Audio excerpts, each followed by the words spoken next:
This is a man, and this is a group of people that said in 2011 that they would make this country ungovernable if Goodluck Jonathan decided to continue. And they've been doing that ever since. So when these things happen, and when they begin to cry more than the bereaved, what they should do is channel their energies and their anger and their apparent sadness about what is going on to the very people that they were defending only up until very recently. And they should first condemn Boko Haram, condemn those that kill our children and abduct our girls, before they begin to complain about the efforts of the president and the efforts of this government to make, to protect our people. Okay. Let me also point to some significant developments here. There is a transformation ambassadors of Nigeria, which before now embarked on the collection of signatures of Nigerians to kind of force the president to continue in office. Across board, North Central 1.85 million signatures collected, Northeast 1.6 million, Northwest 3.4, Southeast 2.3, Southwest 2.6, South 6.05. Altogether, that's about 8, 10, 13, 14, 15, almost 16 or 17 million signatures. Apart from that, I also noticed that some of the other political parties, apart from the APC, almost all the other parties, ABGA, Labour Party, have virtually collapsed into the PDP. Is that a measure of what we should expect in the elections that is just a couple of months away? If you are talking of almost 18 million signatures already, are these potential voters for or in favor of the president? As much as I admire the work of TAN, I admire the work of any group of people that are making an input and expressing their views about their desire and for the president to continue the work that he started, because I support the president and I'm in the PDP. So I'm delighted by all these things. But at the end of the day, as somebody, we've been in this thing for a long time, Gbemga. You're not a politician, but you've been involved in politics for many, many years, and you've been covering politics. We know that at the end of the day, the only thing that matters is what happens on the day of election. Not the number of signatures you can gather. It's an indication of support, and I think it's an accurate one that Jonathan has in this country today and that the PDP has. But at the end of the day, what matters the most is this. A decision has to be made. The Nigerian people have to make a choice between a party and a president that's interested in preserving the secularity of the state, preserving our values and keeping us in the 21st century, or a party that is led by a group of people that want to take us back to 6th century AD, impose a particular religion on the rest of us in this country, ensure an Islamist agenda, because I link them to Boko Haram, and I believe that they're the political wing of Boko Haram, and I believe that Boko Haram is the arm wing of the APC, a party that does not believe, a party that does not believe in dissent within, and a party that does not believe in the values that you and I share. That's the decision that Nigerian people have to make, and it's a very serious issue. We're at a crossroads in this country now. The idea that power belongs to one part of the country or people of one faith no longer resonates in this country. We're all Nigerians. We're all equal. We're all entitled to run for the presidency. We're all entitled to go to the field and win the people. And that is what this is all about. So at the end of the day, I believe that the overwhelming majority of the Nigerian people will reject Boko Haram, will reject those that support Boko Haram, will reject those that defend Boko Haram, and will reject those that want to take us back to the 6th century AD and say that Christians and moderate Muslims have no place in this society. That's my view, and I sincerely hope that will be reflected in February when the election takes place.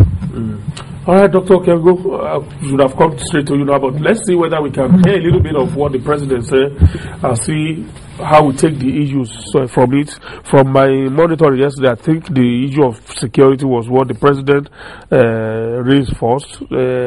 We need to interrogate some of the things he said of security, like we are deploying special forces to defeat Boko Haram. Where is this special forces coming from? The same soldiers that are ill-equipped, running away from the Boko Haram, losing territories and all of that. But let's see whether what I have here tallies with the address of the president. Let's listen a little bit to the president. Our nations, through uncommon challenges in our march of progress as a united and democratic country. Over the years, the Almighty God has made it possible for me to develop a bond with you and I'm grateful for your support and understanding in the difficult periods we have journeyed through. Distinguished ladies and gentlemen, our stewardship has not been without challenges. We have had to deal with the wave of insurgency that has swept through some parts of our dear country. Only yesterday, Government Science Secondary School in Yobe State was bombed by insurgents, killing our promising young children who are seeking education to build the country and support their parents. Let me crave your indulgence for all of us to stand up for 1 minute of silence to remember these young lads that have lost their lives.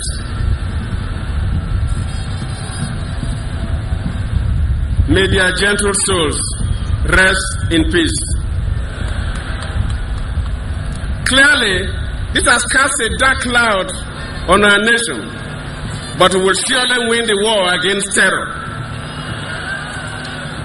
A number of young men and women have been kidnapped by these criminal elements, including our daughters from Chibok. We will surely get our daughters free. We must defeat terror.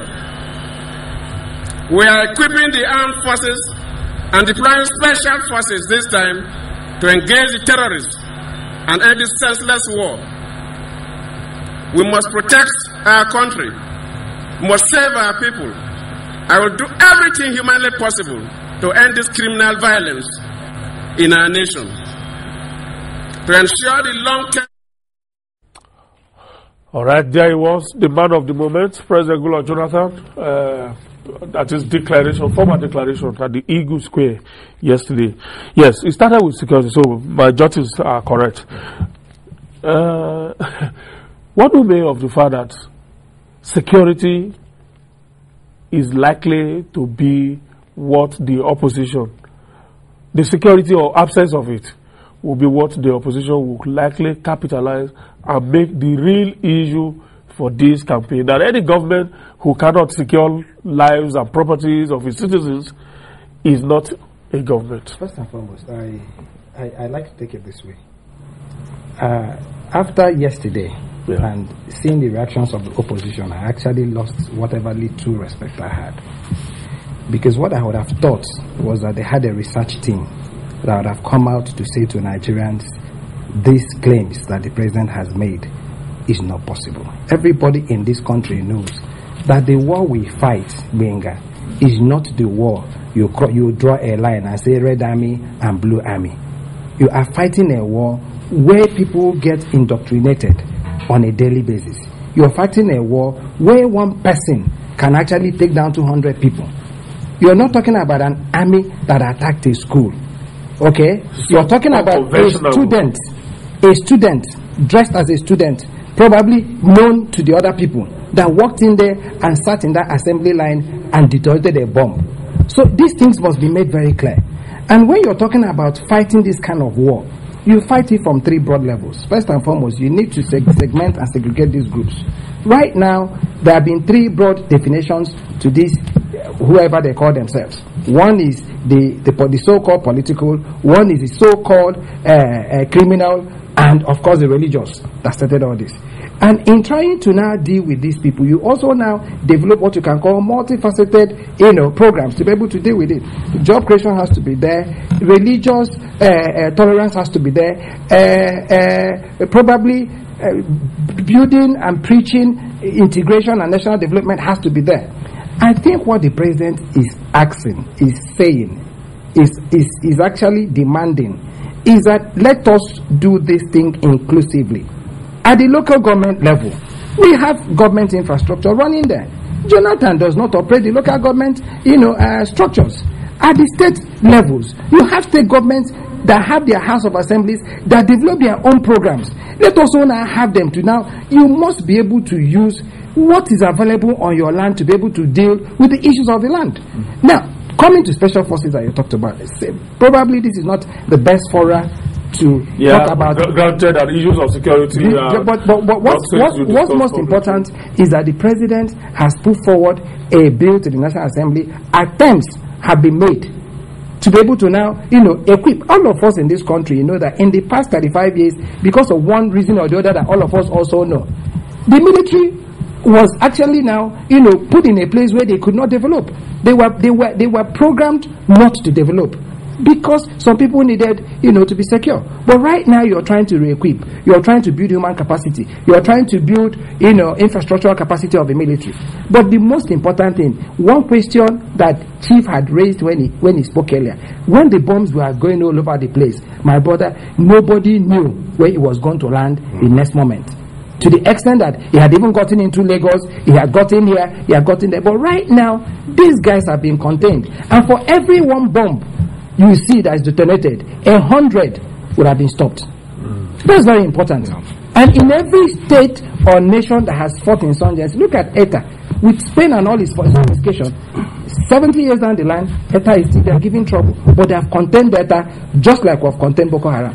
What it is we need to now do is to now make certain that we now exterminate them or reduce their capacity, to do collateral damage. Is the government finding it difficult to tackle the security challenges because it's also seen from the prism of politics? No, no. Your question, your assertion is a very legitimate one. Yeah, if you keep saying is the hard work of the opposition. No. You see, let me put it into perspective. I for one have criticized this administration over a period of time, because a situation whereby you have about 25,000 Nigerians that were bombed to death or killed or hacked to death over a period of 3 years is something that no sane person will take lightly. And of course, the first port of call is to say, look, government, what are you doing to ensure the lives and security of our people? But what you also have to understand is that, like my brother here said, if you compare what is happening today to what happened a few months ago or a year or two ago, there's a marked improvement. There's far more seriousness on the part of our armed forces, particularly, and our security agents, which is why I oppose the idea that some have enunciated that the NSA should be removed or that other people should be removed. I think they're doing a really good job given the circumstances they found themselves in. And then the other issue is this. I go back to the opposition again. It's left to us to choose. A government and a president that is trying to do its best, has found its feet and is fighting this thing and is promising us that he'll fight, and we're seeing the results on the ground, or an opposition that somehow has some kind of symbiotic relationship with Boko Haram, some kind of sympathy with them, and objected and opposed the proscription of Boko Haram last year after they had killed 15,000 people. Now, we cannot be serious if we're beginning to suggest that simply because we may not have got it right, that is, the president of the security may not have got it right all the time, that we should now hand the country over to people that objected strongly to the proscription of Boko Haram as an organization after they killed 15,000 of our people only last year. So that's the choice we have to make. Encourage the government. What he said, I mean, I was touched. I was quite moved by that segment of his speech, because I'm a great supporter of the armed forces. I mean, you know, I was telling some, I think it was on a program yesterday, I met a young lady on a plane. I was with the Minister of Defense, and she was a member of the Air Force, Abegunde, AWC Abegunde was her name, in her uniform, and a pretty young girl, about 21, 22. And I asked her, and I said, look, are you ready to go and serve on the front if you're asked to do so? Without any hesitation, she looked at me, and she said she's prepared to go if she's called upon to do so. And it occurred to me that thousands, hundreds and thousands of our armed forces personnel, young people, very, very young enough to be our children, are being killed on a daily basis. Apart from the fact that innocent children, women, and so on and so forth are being killed. These people are risking their lives for us. And I'm very happy that the president has come out to say he will support them, he will encourage them, he will empower them, and he will create the special forces that are needed. That's what we wanted him to do as far back as 2 or 3 years ago. He's doing it now, and that's why we're back, and that's why we're supporting him. Okay. There are three different initiatives on the issue of security and addressing the fallout of it that the president spoke about yesterday, and we may quickly talk about them and how effectively the government is implementing these three different initiatives. But let me see if I can read some tweets. Pardon me if I don't read your tweets. I've seen some of the tweets very abusive, and I don't want to be part of that. Okay, Ahmed Razak says, I'm bereft. to hear FFK say the government is doing well. Same man who called Gage a failure and the government built on lies. Okay. Iguando told Jeff says Fani should please answer this question. Is Boko Haram killing only Christians? Why is it being childish? That's Iguando. Okay. Yeah, please go ahead. First of all, it's the first question. It's my right and my duty to change once I believe that the government is getting it right. So what I said yesterday, my criticisms yesterday, last year and before, I maintain those criticisms. And they're valid criticisms of this president, this government. And I'm glad that they rose up to the occasion and they addressed the issues that I raised, security and also empowering the Southwest and bringing them into the government. They've addressed that, and that's why I'm comfortable where I am today. And I'll support them as long as they're doing the right thing. But I will oppose them if they're doing the wrong thing. On the issue of Christians and Muslims, I have never said that the killing of Muslims should be in any way, or the killing of Muslims wasn't taking place. As a matter of fact, if you look at the facts and figures, more Muslims have been killed than Christians. But the problem that we have here is this. It's creating a wider division between our great faiths in this country. And on the Christian side, a lot of our people, I'm a Christian, look at it as if it's a Christian-Muslim war. It's not. If you go to Pakistan, Afghanistan, and all these other countries where Islamism is being fought, it's Muslims that are leading the fight against. These are predominantly Muslim countries. We have Muslims in Nigeria that are involved in this fight, that are opposed to Boko Haram, and we have Christians that are involved as well. So, if anybody believes that we're talking about Christians, forget it. We're talking about the great faiths versus a group of people that are nothing but terrorists. This was funny as well. Abdul Nazar says, Gbemga, when did FFK start believing in Nigeria? Has he abandoned his call for Odua State? He should have read the script clearly. I have always believed in self-determination, and I still do. I believe in one Nigeria, as long as the people of Nigeria are all equal, the faiths are equal, and we all accept the fact that we're all human beings and we have the right to live. But the minute the suggestion that some people are born to rule or one faith is greater than the other, if you enunciate that view, I will no longer believe in this country, and I'll believe in self-determination. Let me stop responding to all these other people. I'm sorry. Is it the opposition controlling the special forces? Why are they fleeing from Boko Haram? It's easy to blame someone else. That's equalizer. Like I said, all the ones that are direct abuses, it is my responsibility not to read them. So, Bashir Bello, you know why I won't read you. Well, Haramites. That's where they're strong. All right, let's continue. Let's just leave those other ones. Like I was saying, security. The president has talked about 3 key programs that his government launched to address the fallout of security. We have the presidential initiative for the northeast to develop the northeast. You have the victim support fund, under which about 60 billion naira has been raised. Wow. Yet, if we have that in the kitty, why is it that the plight of internally displaced persons, for example, is not being given adequate response? Then he talked about the Safe Schools initiative.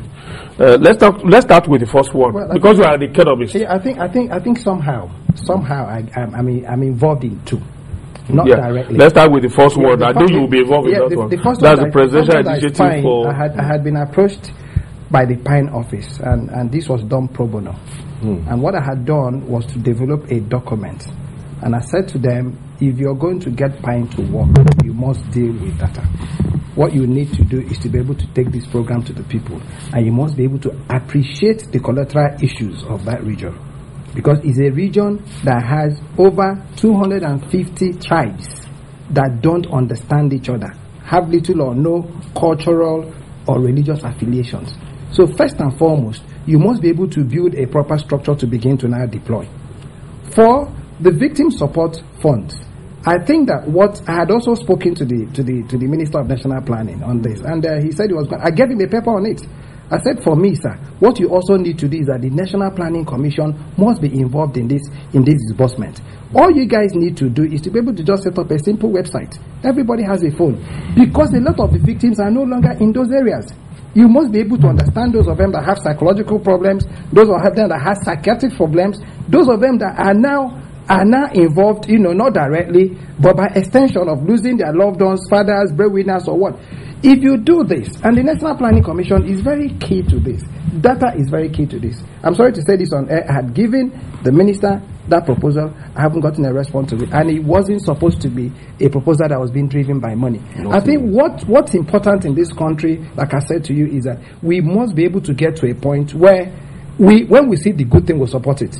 In going through what Jonathan has done, and I've challenged anybody to say, quote me, okay, I'm not on the payroll of PDP, I'm a Nigerian, and I'm a grandfather. For crying out aloud, my children and their children must come in here. Yes, you'll be a grandfather soon. Yes, so we must be able to build a country that those of us who are over 50 enjoyed, and that's why I'm involved in this. Let the opposition, Gbemga, and I challenge them to do this. Go through the man's speech. He was quoting data, figures, and projects. Empirical. Let them go and now respond and not start talking about dancing on people's graves. That's stupid. I'm sorry to say that. That's very comical. You should be telling us that the man lied about the Kashimbila Dam, the man lied about the Mambila Dam, the man lied about the Zungeru Dam, the man lied about the Azura Dam, the man lied about the sealing programs, the man lied about the seaports. But truly, I've not seen those fast-moving trains, those air-conditioned trains. I think you should just take a camera. I think you should take a camera. Let's also challenge you to do this. I mean, you can't be on the air. I drive from here to Enugu to the east. The roads are good. Why can't yes, I know about the roads.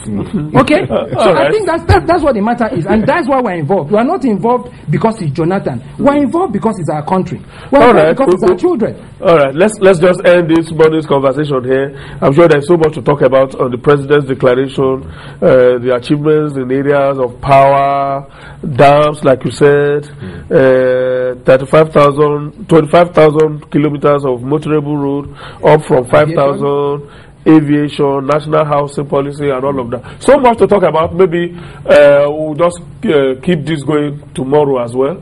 But for now, I thank you so much, gentlemen, for finding time to come. Chief Femi Fani-kayode. Thank you so much. I appreciate you finding time tonight. Dr. Emeka Okengwu, thank you so much for finding time today. Thank you, Nigerians, for investing time with us. I'll see you tomorrow, God willing. My name is Gbemga Arulegba.